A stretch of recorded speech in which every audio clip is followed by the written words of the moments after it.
We're technically now on the fourth edition of the software that they created, which is GPT. I mean, can we put into words how big of jumps we've had or what that really represents as far as the information that's contained therein?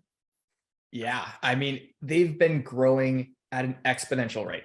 I think the first GPT model that OpenAI had released was trained on 117 million parameters, which is still nothing to scoff at, but it's nothing in comparison to the nearly 100 trillion parameters that the GPT-4 model has been trained upon. So that exponential growth in the parameters translates to a much more seamless conversation and an ability to recall information that you and I probably wouldn't be able to, even if we studied it for years, right?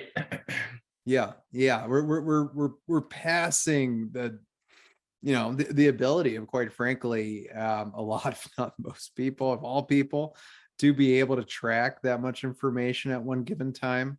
So, so to recap real quick, I mean, a traditional chatbot is designed to, interact with a person in as natural way as possible with the information that it's trained on.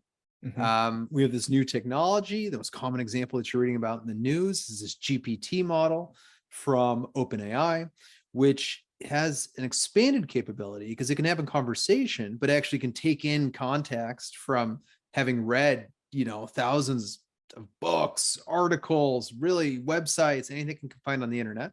So you have a chatbot that's starting, or a model that's starting with that base information.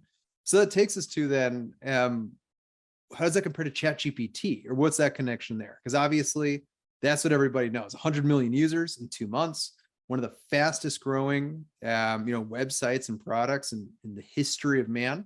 So maybe connect those dots and how that Sure. connects to the model and what the difference is. Yeah, and that's a common question we see time and time again, right? Is, well, if ChatGPT is deployed, what is this GPT for? How is it related? And the answer is that ChatGPT is a model built on top of the GPT models. And what they've done is a very unique and um, creative approach to creating a conversational fluency within a chatbot. So what they did was they took all of that GPT model and then they started to use reinforcement learning, which is a different type of artificial intelligence algorithm. And they put a human in the loop.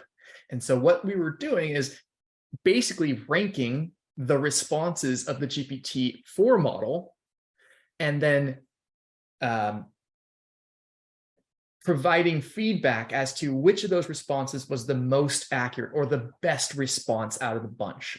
And by doing that over and over and over again, the model gets trained to be more conversationally fluent than informational regurgitation. And so what we're seeing with ChatGPT is that it is custom designed to have a good conversational flow as opposed to being just an information source.